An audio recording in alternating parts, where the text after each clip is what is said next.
Good morning बच्चों।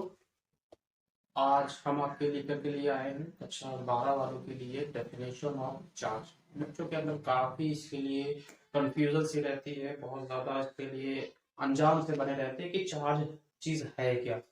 बहुत चीजें इसमें चार्ज ऐसी चीज है जो कि दिखती नहीं, इसलिए बच्चों को समझ में नहीं आती चार्ज है क्या। तो इसलिए उनको यह मान के चलना पड़ता है। तो अब आपको मानने की जरूरत नहीं है, हम लोग इसको और अच्छे से समझते हैं कि चार्ज होती क्या चीज है।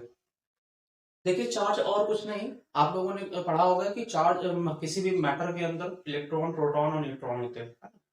एटम के अंदर किसी भी मैटर में एटम आता है और एटम के अंदर इलेक्ट्रॉन, प्रोटॉन और न्यूट्रॉन होते हैं। प्रोटॉन चूंकि न्यूक्लियस से बंधे होते हैं, उसके अंदर रहते हैं, तो उनका निकलना थोड़ा मुश्किल होता है, वो बाहर नहीं निकल पाते हैं। इलेक्ट्रॉन क्या होता है, फ्री स्पेस में उनकी कक्षाएं होती हैं और उन कक्षाओं से के चारों ओर उन कक्षाओं में घूमते रहते हैं, चक्कर लगाते रहते हैं अराउंड द न्यूक्लियस, है ना। न्यूक्लियस के अराउंड वो मूव करते रहते हैं। यही इलेक्ट्रॉन क्या होता है, जब इनको क्या होता है एनर्जी मिलती है या कहीं से वो अपनी एनर्जी रिलीज कर देते हैं, एक्स्ट्रा एनर्जी मिलती है, तो होता क्या है वो अपनी कक्षाओं को छोड़ देते हैं। और जब अपनी कक्षाओं को छोड़ देते हैं तो किसी भी मैटर के सरफेस पर आ जाते हैं। किसी भी मैटर के सरफेस पर आते हैं या किसी को इतनी एनर्जी दे दी गई कि वो अपना मैटर छोड़ के किसी दूसरे के मैटर में पहुंच गया, किसी दूसरे के एटम में पहुंच गया। तो वहां पर प्रॉब्लम बढ़ती है, मतलब वहां पर यह होता है कि एक ने इलेक्ट्रॉन अपना दे दिया और दूसरे ने उसका ले भी लिया, वो इलेक्ट्रॉन ले लेता है। तो क्या प्रभाव पड़ता है एटम पर, क्या देखने को मिलता है, तो ये देखा जाता है कि जब एक एटम अपना इलेक्ट्रॉन देता है, अपना इलेक्ट्रॉन डोनेट कर देता है और दूसरा उसको एक्सेप्ट कर लेता है, तो डोनेट करने वाले चार्ज, डोनेट करने वाले एटम के ऊपर एक तरह का अट्रैक्टिव फोर्स आ जाता है, जिसे जिसे इलेक्ट्रिकल फोर्स कहते हैं। ठीक है, जिसको इलेक्ट्रिकल फोर्स कहते हैं, जिसके अट्रैक्टिव होता है। ये दोनों तरह का काम कर सकता है, ये डिपेंड करता है कि सामने कौन सा चार्ज आने, किस तरह का एटम आने वाला, इस पर डिपेंड करता है। तो हम ये मान लेते हैं कि अभी के लिए मान लेते हैं कि उस पर एक सिर्फ फोर्स, उस पर उसके अब वो क्या करता है, एक फोर्स को फील करने लगता है अपने अंदर। वो किसी के ऊपर अपना फोर्स अब लगा सकता है जब इलेक्ट्रॉन को डोनेट करता है। ठीक उसी के सामने जो दूसरा इलेक्ट्रॉन है, दूसरा एटम है, जिसने इलेक्ट्रॉन ले रखा है, बाहर से इलेक्ट्रॉन ले रखा है, उसको भी यही फीलिंग्स आती है कि मैंने इलेक्ट्रॉन लिया है। तो अब उसको भी अपने अंदर एक फोर्स का अनुभव होता है, एक तरह के इलेक्ट्रिकल फोर्स का अनुभव होता है। एंड दिस फोर्स में भी एट्रैक्टिव और रिपल्सिव, आकर्षण बल भी हो सकता है और प्रतिकर्षण बल भी हो सकता है। और ये जो बल होता है, इसको सिंपली आकर्षण बल या प्रतिकर्षण बल से नहीं कहते, बल्कि इसे हम विद्युतीय आकर्षण अथवा प्रतिकर्षण बल कहते हैं। ठीक है, ये आकर्षण बल बनेगा या प्रतिकर्षण बल बनेगा, ये डिपेंड करता है कि उस एटम के सामने दूसरा एटम कैसे आता है, किस प्रकार का आता है। नया एटम आने जो आने वाला नया एटम है, उसने इलेक्ट्रॉन ले रखा है या नहीं ले रखा है, इस बात पर डिपेंड करता है। तो यही सारा काम हर एक ऑब्जेक्ट के अंदर होता है। कोई भी मैटर हो, कोई भी ऑब्जेक्ट हो, अगर उनके अंदर एटम्स है और एटम ने इलेक्ट्रॉनों का एक्सचेंज कर रखा है, तो उनके अंदर ये फोर्स आ जाते हैं। और ये फोर्स इसकी वजह से आता है इलेक्ट्रॉनों के एक्सचेंज होने से। एक इलेक्ट्रॉन दिया तो उसने ले लिया, एक का इलेक्ट्रॉन गया तो एक इलेक्ट्रॉन आ गया, इस तरह से होता है। या किसी ने इलेक्ट्रॉन दे ही दिया, उसको मिला कुछ नहीं, या किसी और को कुछ नहीं मिला। तो ये क्या होता है, ये हर एक ऑब्जेक्ट का एक मौलिक गुण हो सकता है, ये फंडामेंटल, ये फंडामेंटल जो है, फंडामेंटल प्रॉपर्टी हो सकती है हर एक ऑब्जेक्ट की। जैसे मैंने ये कपड़ा पहन रखा है, इस शर्ट पर भी इलेक्ट्रॉन होते हैं, बाहर से भी आज आ चुके हो सकता है, बाहर से आए हो, या हमारी बॉडी के इस पर ट्रांसफर हुए हो, या इसमें अपने इलेक्ट्रॉन जो होंगे हमारी बॉडी को ट्रांसफर कर दिए हो, ऐसा भी हो सकता है। अब इलेक्ट्रॉन ट्रांसफर कैसे, जैसे मैंने बताया, इलेक्ट्रॉनों को एनर्जी मिलनी चाहिए, तभी वो इलेक्ट्रॉन क्या करते हैं, अपने ऑर्बिट को छोड़ते हैं, अभी अपनी कक्षाओं को छोड़ेंगे, अदरवाइज वो अपनी कक्षा नहीं छोड़ते हैं, उनको एक्स्ट्रा एनर्जी मिलती है।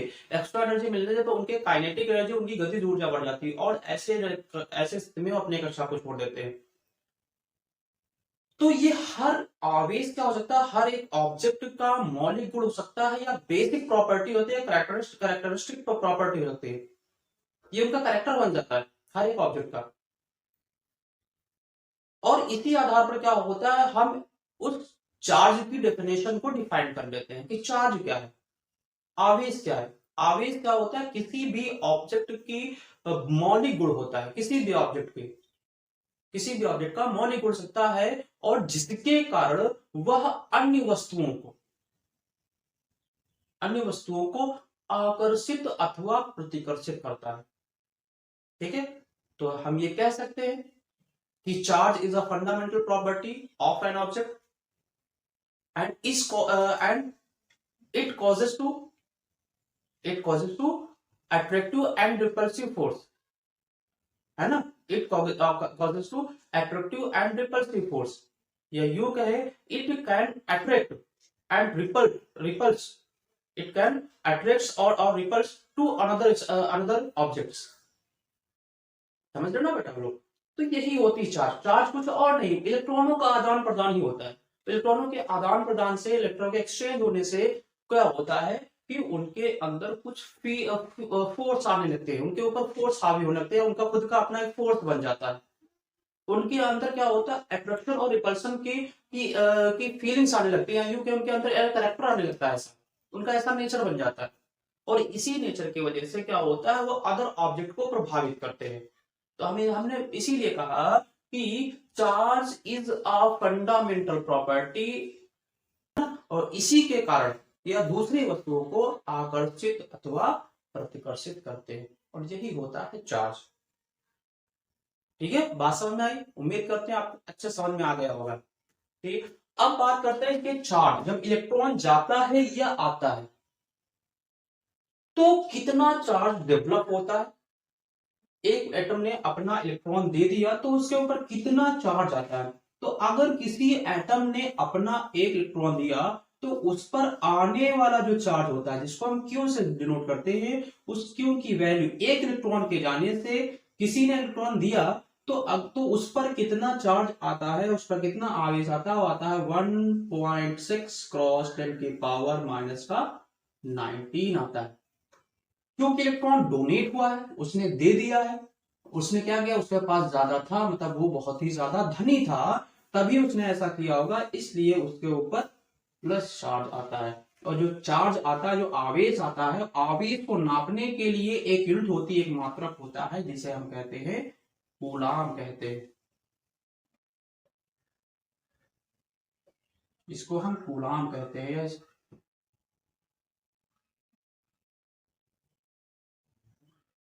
ठीक है, ये इसका मात्रक बनता है। एक इलेक्ट्रॉन चले जाने से इतना आवेश डेवलप होता है किसी भी एटम के ऊपर। जो डोनेट करता है उसके ऊपर प्लस चार्ज इतना बनता है, जो लेता है उसके ऊपर निगेटिव चार्ज बनता है।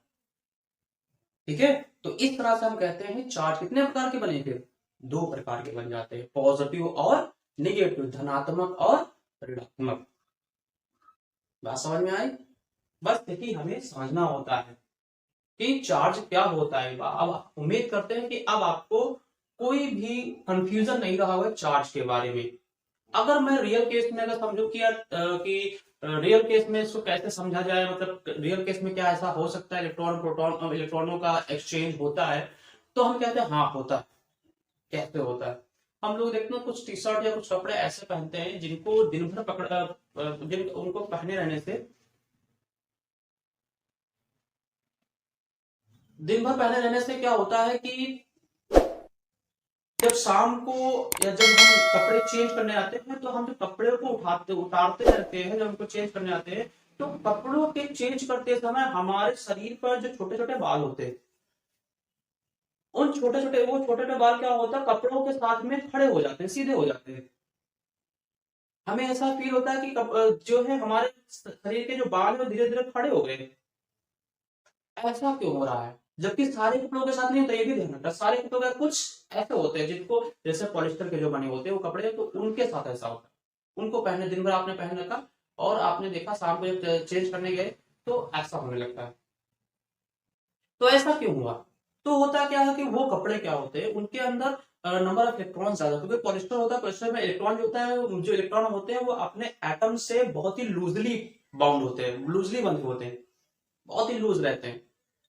उनको थोड़ी सी एनर्जी मिलती है, तुरंत अपना क्लास अपनी ऑर्बिट छोड़ देते हैं। तो दिन भर क्या होता है, हमारे शरीर से रगड़ते हैं तो कपड़े, तो क्या होता है, ऐसे में एनर्जी डेवलप होती है। और जब एनर्जी डेवलप होती है हमारे शरीर और उस कपड़े के बीच में, तो वही एनर्जी इलेक्ट्रॉन तक पहुंचती है और इलेक्ट्रॉन क्या करता है, उस एनर्जी को एक्सेप्ट कर लेता है। अब इलेक्ट्रॉन क्या करता है, एनर्जी को एक्सेप्ट कर लेता है, तो वो क्या करता है, उस पॉलिस्टर के कपड़े को छोड़ करके हमारी बॉडी पर आ जाता है। अब हमारी बॉडी पर इलेक्ट्रॉन आ गया, तो हमारी बॉडी हो गई निगेटिव चार्ज, ऋणात्मक हो गई, और कपड़ा हो गया पॉजिटिव चार्ज, क्योंकि उस पर धन आयन आ गया। अब दोनों के ऊपर एक फोर्स, दोनों का फोर्स अनुभव करेंगे। ये दोनों फोर्स एक दूसरे के जस्ट अपोजिट होते हैं, क्योंकि एक ऋणात्मक है, एक धनात्मक आवेश है, इसलिए दोनों के फोर्स होंगे वो अलग अलग होंगे। दोनों अलग अलग होंगे, तो यही दो अलग अलग फोर्स एक दूसरे की तरफ काम करते हैं, एक दूसरे को खींचने की कोशिश करते हैं। और जब हम कपड़े उतारने लगते हैं तो ये फोर्स एक दूसरे को बांधे रखने की कोशिश करते हैं, बहुत जरूरत एक दूसरे को आकर्षित करने लगते हैं। अब चूंकि हमको कपड़े उतारना होता है, ये जो चार्ज होता है हमारे द्वारा लगाया गया जो बल होता है कपड़ों के ऊपर, वो ज्यादा होता है। और जबकि इन दो चार्ज के बीच में लगने वाला फोर्स होता है, इलेक्ट्रिक फोर्स होता है, वो थोड़ा लूज होता है, वो कमजोर होता है। तो जैसे हम उतारते हैं तो इलेक्ट्रॉन वो खींचे आने चाहते हैं, क्योंकि पॉजिटिव चार्ज को खींच लेना चाहता है इलेक्ट्रॉन को। तो चूंकि हमारी बॉडी पर बाल भी होते हैं और बालों के बीच में इलेक्ट्रॉन वो फंस जाता है, वही कहीं पर चिपक जाता है, फंस जाता है। तो इलेक्ट्रॉन अपने साथ साथ बालों को भी खींचता है, और जिसकी वजह से क्या होते हैं, बाल सीधे खड़े हो जाते हैं। ठीक है, तो यही सब रीजन होते हैं। और भी कई सारे कारण हो सकते हैं, बताएंगे इसके लिए आपको, इसके बारे में और कुछ थोड़ा बहुत जानेंगे, हम लोग प्रैक्टिकली भी समझेंगे ऐसा क्यों होता है। ये काम आप लोग घर पे भी कर सकते हैं। आप चलिए थोड़ा सा बता ही देते हैं। हम क्या करते हैं, हम लोग एक काम करें, अगर आप लोग क्या करें, एक घर आप दो बलून लीजिए, उसको उसके अंदर गैस भर दीजिए, गैस भरने के बाद उनको कहीं ऐसी जगह पर टांगे जहां पर हल्की फुल्की हवा पास होती रहे। आप उनको 24 से 48 घंटों के लिए किसी जहां पर टांग दीजिए, ऐसे दो बलून को ऐसा टांग दीजिए, और उनके बीच में हल्का सा गैप रखिएगा ताकि एक दूसरे को टच ना करने पाए। थोड़ा सा गैप रखिएगा, बहुत ज्यादा गैप मत रखिएगा, और उनके उस पोजीशन को थोड़ा सा ऑब्जर्व करिएगा कि उनके बीच में गैप कितना है। 2-3 घंटे मतलब एक दो दिन बाद आप उनके बीच के गैप को जाकर के ऑब्जर्व कीजिएगा। आपको दिखेगा कि उनके बीच का गैप कम हो चुका होता है, या हो सकता है उनके बीच का गैप बढ़ चुका होता है। कोई दो रीजन हो सकते हैं, कोई भी एक रीजन हो सकता है, या तो फिर उनके बीच का गैप बढ़ा होगा, या तो फिर उनके बीच का गैप घट गया होता है। तो ऐसा क्यों होता है, ऐसा इसीलिए होता है क्योंकि चार्ज का वहां पर एक्सचेंज देखने को मिलता है, चार्ज का आदान प्रदान देखने को मिलता है। कैसे यहाँ पर हुआ, जबकि दोनों बलून ने एक दूसरे को आकर्षित भी नहीं किया, एक दूसरे के ऊपर मतलब एक दूसरे के संपर्क में भी नहीं आए, तब फिर कैसा हो गया। तो ये होता है कि चूंकि उनके बीच में एयर तो पास हो रही होती ना बेटा, तो एयर पास होती है, तो एयर में भी क्या करते हैं, एयर उनके सरफेस से रगड़ती हुई चलती है। जब उनके सरफेस रगड़ती हुई चलती है तो बलून के इलेक्ट्रॉन एयर में चले जाते हैं। तो जब बलून के इलेक्ट्रॉन उस एयर में चले जाएंगे तो बलून जो होगा, जो गुब्बारे होते हैं वो निगेटिव चार्ज हो जाएंगे। अब दोनों बलून के ऊपर सेम प्रोसेस होता है, दोनों निगेटिव चार्ज हो जाते हैं, और दोनों निगेटिव चार्ज हो जाने की वजह से क्या होता है, एक दूसरे को रिपल करने लगते हैं, एक दूसरे को प्रतिकर्षित करने लगते हैं, और इसी प्रतिकर्षण के कारण उनके बीच का गैप क्या होगा, बढ़ेगा घटेगा, बढ़ जाएगा। ठीक है, क्योंकि उनके बीच में रिपल्सिव फोर्स काम करेगा, मतलब प्रतिकर्षण बल काम करने लगता है, क्योंकि दोनों के ऊपर समान चार्ज होता है, निगेटिव चार्ज, और समान चार्ज होगा तो समान प्रकार का बल भी काम करेगा, और इसी बल के कारण उनके बीच में प्रतिकर्षण बल काम करता है, और इनके बीच का गैप बढ़ जाता है, क्योंकि दूसरा प्रतिकर्षित करने लगते हैं।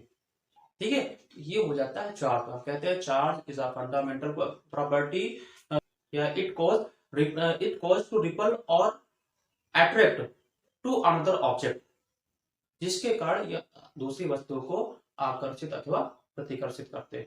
ठीक है, और उनके बीच में जो लगने वाला जो बल होता है, इनके बीच में जो लगने वाला जो बल होता है उसे हम कहते हैं विद्युत बल कहते हैं, विद्युतीय बल या विद्युत बल कहते हैं, है ना, इलेक्ट्रिकल फोर्स कहते हैं।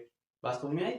और इसी फोर्स को हम अगले आने वाले वीडियो में हम लोग पढ़ेंगे, क्या ये फोर्स कैसे काम करता है, किन किन प्रॉपर्टीज पर डिपेंड करता है।